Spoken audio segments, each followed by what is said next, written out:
कुर्बानी के गोश्त के एक टुकड़े पर अल्लाह का ये एक नाम पढ़ लो। दौलत सारा साल गरीबों में बांटते रहोगे, कम नहीं होगी। गैब से इतना रिज़्क आएगा कि आप हैरान रह जाओगे। बिस्मिल्लाहिर्रहमानिर्रहीम। अस्सलाम वालेकुम वरहमतुल्लाहि वबरकातुहू। नाज़रीन, आज मैं आपकी खिदमत में कुर्बानी के गोश्त पर पढ़ने का एक ख़ास अमल लेकर हाजिर हुई हूँ। अगर आप कुर्बानी के गोश्त के एक टुकड़े पर ये अमल कर लेते हो तो इंशाअल्लाह ताला दौलत आपके घर आने को तरसेगी। इतनी दौलत आ जाएगी कि आप गिनते गिनते थक जाओगी, लेकिन दौलत शुमार नहीं कर पाओगे। पूरा साल आपको गैब से रिज़्क मिलता रहेगा। इस अमल को करने से आपके रिज़्क में इतनी बरकत आएगी कि आप खुद हैरान रह जाओगे। और ये अमल आपने सिर्फ कुर्बानी के गोश्त पर ही करना है।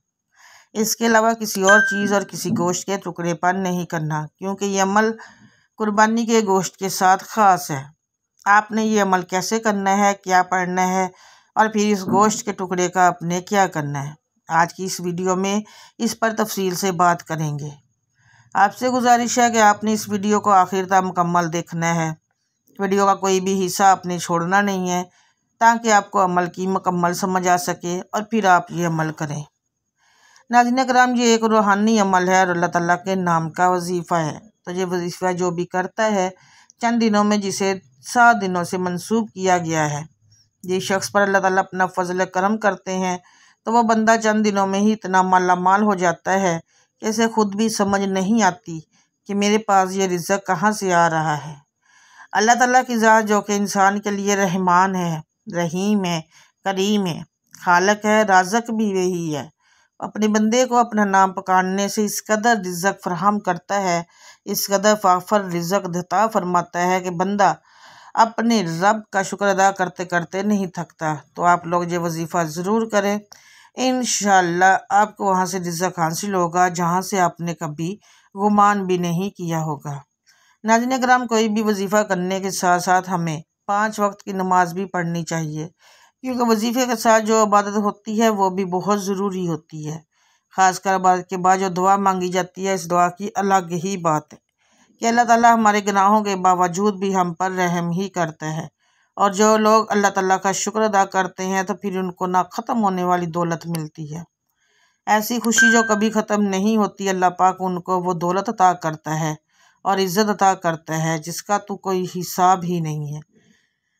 नाज़रीन कराम, अल्लाह पाक से जब भी मांगो, चाहे कुछ भी मांगो, तो सिर्फ़ और सिर्फ इज़्ज़त वाला, बरकत वाला और सुकून वाला रिज़्क ही मांगा करें।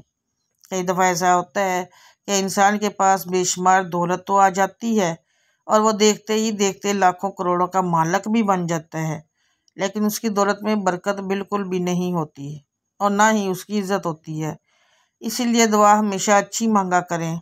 हज़रत अब्दुल्लाह बिन उमर रज़ी अल्लाह तआला अन्हु फरमाते हैं कि हजूर अक़दस सल्लल्लाहु अलैहि वसल्लम ने इरशाद फरमाया, जिस शख्स के लिए दुआ का दरवाज़ा खोल दिया गया था तो उसके लिए रहमत का दरवाज़ा भी खोल दिया गया है। और अल्लाह पाक से किए जाने वाले सवालों में से पसंदीदा सवाल आफ़ियत का है। जो मुसीबत नाजिल हो चुकी है, जो नाजिल नहीं हुई, इन सब में दुआ से नफ़ा होता है। तो अल्लाह के बंदो, दुआ करने को अपने ऊपर लाजिम कर लो। हज़रत जाबिर बिन अब्दुल्लाह रज़ी अल्लाह तआला अन्हु फरमाते हैं कि हजूर अक़दस सल्लल्लाहु अलैहि वसल्लम ने इरशाद फरमाया कि मैं तुम्हें वो चीज़ें न बताऊं जो तुम्हें तुम्हारे दुश्मन से निजात दे और तुम्हारे रिज़्क़ को वसी कर दे। वो चीज़ ये है कि रात दिन अल्लाह पाक से दुआ मांगते रहो कि दुआ मोमन का हथियार है। हज़रत अबू हुरैरा रज़ी अल्लाह तआला अन्हु से रवायत है कि रसूल करीम सल्लल्लाहु अलैहि वसल्लम ने इरशाद फरमाया, जो आदमी अल्लाह ताला से सवाल ना करे तो अल्लाह ताला उस पर गज़ब नाजिल फरमाता है।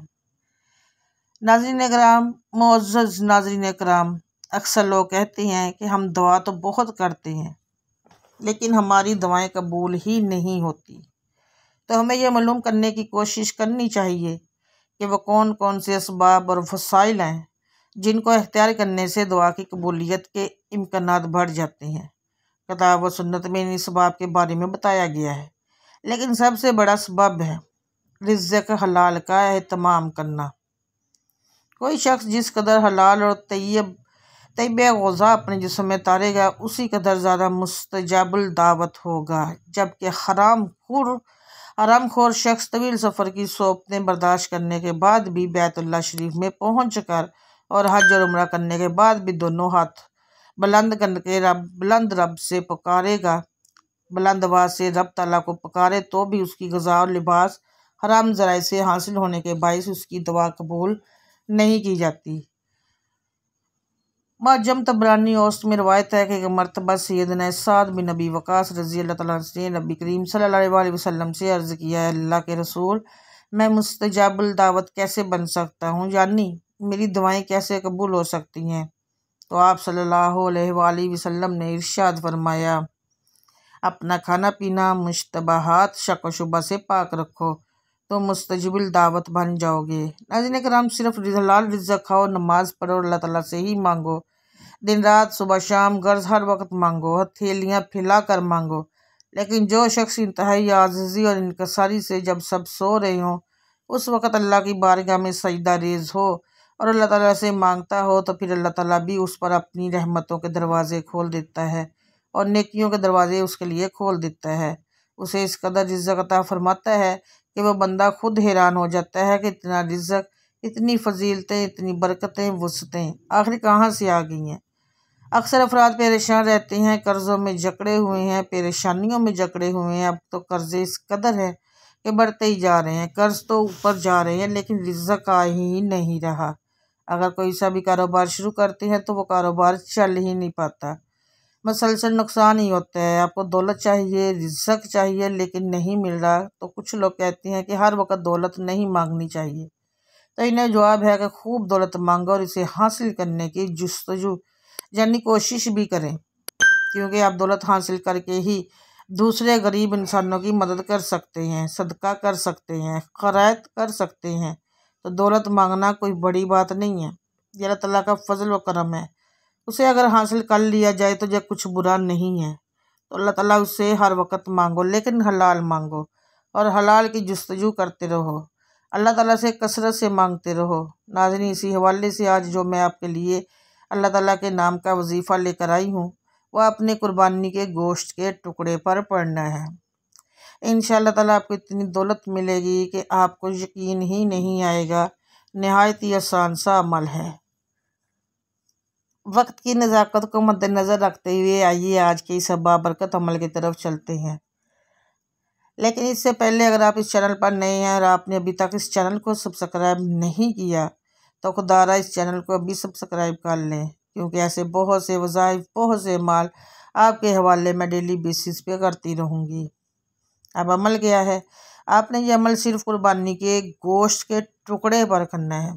एक टुकड़ा लेना, उस पर एक बड़ा सा गोश्त का टुकड़ा ले लें और ये याद रखें कि गोश्त सिर्फ कुर्बानी का ही होना चाहिए। वो कुर्बानी के गोश्त का टुकड़ा अपने पास सामने रख लें और फिर आपने सबसे पहले नबी करीम सल्लल्लाहु अलैहि वसल्लम की ज़ात मुबारक पर दुरूद पाक पढ़ना है।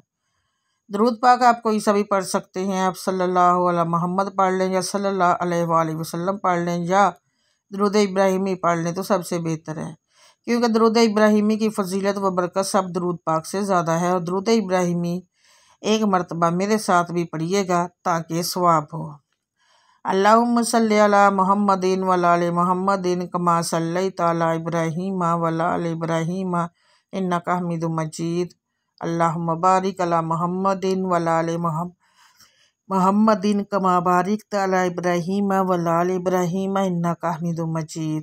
दुरूद पाक जब आप लोग पढ़ लें तो उसके फ़ौरन बाद आपने अपने मकसद की नियत करनी है। आपके ऊपर लाखों का कर्ज है, आप कर्ज से निजात चाहते हैं, उसकी नियत कर लें।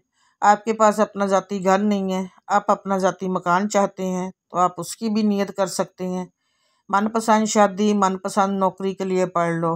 औलाद नाफरमान है या नाफरमान शोहर है, आप उसके लिए भी पढ़ लो। अलगर्ज आपका कोई भी मकसद है, कोई भी रुका हुआ काम है, अपने मकसद के नियत करते साथ ही फौरी तौर पर आपने एक बार औज़ु बिल्लाहि मिनश शैतानिर रजीम बिस्मिल्लाहिर्रहमानिर्रहीम पढ़कर वजीफ़े का आगाज़ करना है। सबसे पहले नंबर पर जो वजीफ़ा आपने पढ़ना है वो वजीफ़ा है सूरह कौसर का वजीफ़ा। सूरह कौसर बच्चे बच्चे को ज़ुबानी याद होती है और ये कुरान पाक की सबसे छोटी सूरत है। ये सूरह मुबारक आपने कितनी बार पढ़नी है ये ज़रा समझ लें। पहले आप सवाब की नियत से एक बार सूरह कौसर की तिलावत समात फरमा लें। बिस्मिल्लाहिर्रहमानिर्रहीम। इन्ना तवैनल कौसर फुस्सली रब्बिका वन्हर इन्ना शानियका हुवल अब्तर। सूरह कौसर को आपने पहले नंबर पर सिर्फ 3 बार पढ़ना है। जब आप पहले नंबर पर सूरह कौसर 3 बार पढ़ लें तो उसके बाद दूसरा वजीफ़ा आपने कौन सा पढ़ना है। दूसरा वजीफ़ा अल्लाह ताला के मुबारक नाम का वजीफ़ा है। वो मुबारक नाम जा शहीद है। ये मुबारक नाम आपने कैसे पढ़ना है और कितनी बार पढ़ना है, तवज्जो कीजिएगा। जा शहीद 1 बार हो गया, जा शहीद 2 बार हो गया, जा शहीद 3 बार हो गया। इस तरह से आप जा शहीद को अपने दाएं हाथ की उंगलियों पर पढ़ लें या तस्बीह के दानों पर पढ़ लें। आपने 313 बार पढ़ना है, 313 बार। आपने अच्छी तरह गिनकर पढ़ना है, तादाद में कमी पेशी नहीं करनी। ये अमल जैसा बताया जा रहा है आपने बिल्कुल इसी तरीके से पढ़ना है। अब आपने तीसरे और आखिरी नंबर पर कौन सा वजीफ़ा पढ़ना है। वो वजीफ़ा है अल्हम्दुलिल्लाह या रब का वजीफ़ा है। अपने आखिर में अल्हम्दुलिल्लाह या रब पढ़कर अल्लाह ताला का शुक्र अदा करना है कि या अल्लाह तेरा शुक्र है कि तूने हमें ये मुबारक दिन नसीब फरमाया। क्योंकि आप जितना ज़्यादा अल्लाह ताला का शुक्र अदा करोगे अल्लाह ताला उतना ही आपको नवाजेगा। अल्हम्दुलिल्लाह या रब का वजीफ़ा आपने कैसे पढ़ना है, कितनी तादाद में पढ़ना है, ये समझ लें। अल्हम्दुलिल्लाह या रब 1 बार हो गया, अल्हम्दुलिल्लाह या रब 2 बार हो गया, अल्हम्दुलिल्लाह या रब 3 बार हो गया। इस तरह से आप अल्हम्दुलिल्लाह या रब को अपने दाएं हाथ की उंगलियों पर पढ़ लें या तस्बीह के दानों पर पढ़ लें। आपने सिर्फ 11 बार पढ़ना है। जब आप ये तीनों अमाल बताए गए तरीके और तरतीब से पढ़ लें तो आखिर में वही दुरूद पाक पढ़ लें जो आपने अमल के शुरू में पढ़ा था। और फिर आप इस गोश्त के टुकड़े पर फूंक मार दें। और फिर इसके बाद आपने क्या करना है, आपने जिस गोश्त के टुकड़े पर ये अमल पड़ा होगा उसके मज़ीद छोटे छोटे टुकड़े करके परिंदों और कीड़े मकोड़ों को डाल दें और आज का ये अमल मुकम्मल हो जाएगा। आज के अमल की मुकम्मल तरतीब एक बार से फिर सुन लें। आप इसको नोट कर लें कापी पर। अगर कापी पर नोट नहीं कर सकते तो उसका स्क्रीनशॉट लेके रख लें। कुर्बानी के गोश्त का साफ़ सुथरा टुकड़ा ले लें और इसे अपने पास रख लें। फिर इस पर आपने ये अमल पढ़ना है। सबसे पहले आपने नबी करीम सल्लल्लाहु अलैहि वसल्लम की ज़ात मुबारका पर दुरूद पाक पढ़ना है।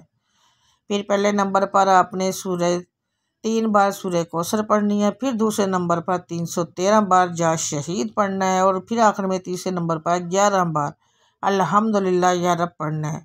और फिर आखिर में 1 बार दुरूद पाक पढ़ना है और फिर उस गोश्त के टुकड़े पर 3 मरतबा फूंक मार दें और फिर इस गोश्त के टुकड़े के मज़ीद छोटे छोटे टुकड़े करके परिंदों और कीड़े मकोड़ों को डाल दें। आज के अमल के बहुत से फ़ायदे हैं। जो फ़ायदे मैं बताती हूँ। 1, बेज़ुबानों की दवाएँ मिलेंगी।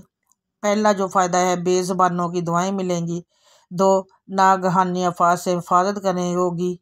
नंबर 3, जिस बीमारी का तसव्वुर करेंगे ख़त्म होगी। नंबर 4, नस्लों की बेऔलादी का खात्मा होगा। नंबर 5, गोश्त का जितना बड़ा टुकड़ा होगा उतना ही रिज़्क़ में इजाफा होगा। 6, नेक और लिजाई जनात आपके दोस्त बनेंगे। इस अमल को इसी पर सिर्फ 1 बार कर लो, फिर इंशाअल्लाह ताला आप देखेंगे कि आपकी ज़िंदगी में किस तरह खुशियाँ ही खुशियाँ आती हैं, किस तरह तंगदस्ती ख़त्म होती है, कहाँ से अल्लाह ताला आपके कर्ज़े की अदायगी का इंतज़ाम फरमाता है, किस तरह आपकी हाजतें पूरी होती हैं। आपको पता भी नहीं चलेगा। अल्लाह पाक आपको चंद दिनों के अंदर ही अंदर गनी फरमा देगा, दौलतमंद बना देगा और आप अमीर तरीन शख्स बन जाएंगे। तमाम अहले मोहल्ला आपकी इज़्ज़त व एहतराम करेंगे। ये वजीफ़ा आपकी किस्मत को चमका देगा, आपकी तमाम मुश्किलात को ख़त्म कर देगा। फिर रिज़्क़ के ऐसे वसाइल पैदा होंगे कि आपने कभी सोचा भी नहीं होगा। आखिर में दुआ है कि अल्लाह ताला हमारे इस वजीफ़े में की गई किसी भी किस्म की कोई भी कमी कोताही को अपने प्यारे हबीब हज़रत मोहम्मद मुस्तफ़ा सल्लल्लाहु अलैहि वसल्लम के सदक़े माफ़ फरमाए। अल्लाह पाक हमें पक्का और सच्चा मुसलमान बनाए। हमें 5 वक्त की नमाज बाजमात अदा करने की तौफ़ीक अता फ़रमाए। आमीन सुम्मा आमीन या रब्बुल आलमीन। हमें दुनिया और आखिरत दोनों जहानों में कामयाब फरमाए। आमीन सुम्मा आमीन या रब्बुल। जो गोश्त का टुकड़ा अगर आपने कुर्बानी की तो घर वाला ले लें, अगर कहीं से गोश्त आया है तो वो भी ले सकते हैं आप। दुआ है कि रब करीम मेरा सुनाना और आपका सुनना अपनी पाक बारगाह में कबूल व मंजूर फरमाए। आमीन सुम्मा आमीन या रब्बुल आलमीन। मोहतरम नाज़रीन, अपने रिज़्क़ में बरकत और वसअत के लिए अल्लाह ताला के 99 नामों में से कोई एक नाम कमेंट में ज़रूर लिखें। दुआ हम अल्लाह ताला हम सब का आमीन नासिर। दुआओं में याद रखिएगा, मेरी दुआओं में आप होते हैं। मिलूंगी आपसे मैं नेक्स्ट बशर्ते ज़िंदगी। तब तक के लिए मुझे दें इजाज़त। अल्लाह हाफिज़। जज़ाकल्लाह।